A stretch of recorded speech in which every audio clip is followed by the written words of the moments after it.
खबर यूपी के भदोही से है। पुरानी पेंशन बहाली की मांग को लेकर भदोही में शिक्षकों का प्रदर्शन। भदोही पुरानी पेंशन योजना को बहाल करने और सरकारी संस्थानों के निजीकरण को रोकने की मांग को लेकर भदोही में शिक्षकों और कर्मचारियों ने जोरदार प्रदर्शन किया है। All teachers and employed welfare association Atewa के बैनर तले एकजुट हुए प्रदर्शनकारियों ने जिला अधिकारी के माध्यम से प्रधानमंत्री और राष्ट्रपति को एक ज्ञापन भेजा है। यह प्रदर्शन देशव्यापी आंदोलन का हिस्सा है जिसमें देश भर के शिक्षक और कर्मचारी शामिल हैं। प्रदर्शनकारियों का कहना है कि नई पेंशन योजना एनपीएस उनके लिए सुरक्षित नहीं है और रिटायरमेंट के बाद मिलने वाली पेंशन इतनी कम होती है कि वे अपने परिवार का ठीक से भरण पोषण नहीं कर पाते।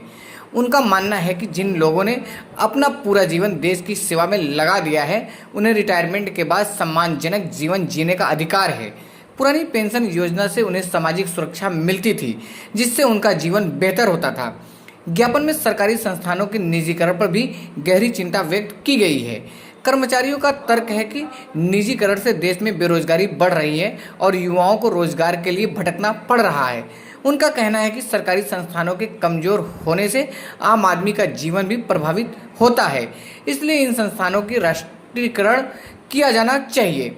भदोही के इन कर्मचारियों ने सरकार से अपील की है कि वे देश के करोड़ों शिक्षकों, कर्मचारी और अधिकारियों के हित में पुरानी पेंशन व्यवस्था को फिर से लागू करें और निजीकरण को रोकने पर विचार करें।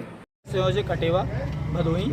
अटेवा सिर्फ और सिर्फ पुरानी पेंशन और निजीकरण की बात, पुरानी पेंशन की बहाली और निजीकरण की समाप्ति के लिए संघर्षशील है और यह रोष मार्च पूरे देश में एक साथ सभी जिला मुख्यालयों पर निकाला गया है। और इस रोष मार्च के उपरांत हमने जिलाधिकारी महोदय को ज्ञापन दिया है, जो ज्ञापन माननीय प्रधानमंत्री महोदय और माननीय मुख्यमंत्री महोदय के नाम से संदर्भित है। उस ज्ञापन के माध्यम से हम सरकार से यही मांग करते हैं कि देश में पुरानी पेंशन व्यवस्था बहाल की जाए और देश में जो लगातार निजीकरण लागू किया जा रहा है इस निजीकरण व्यवस्था को समाप्त किया जाए।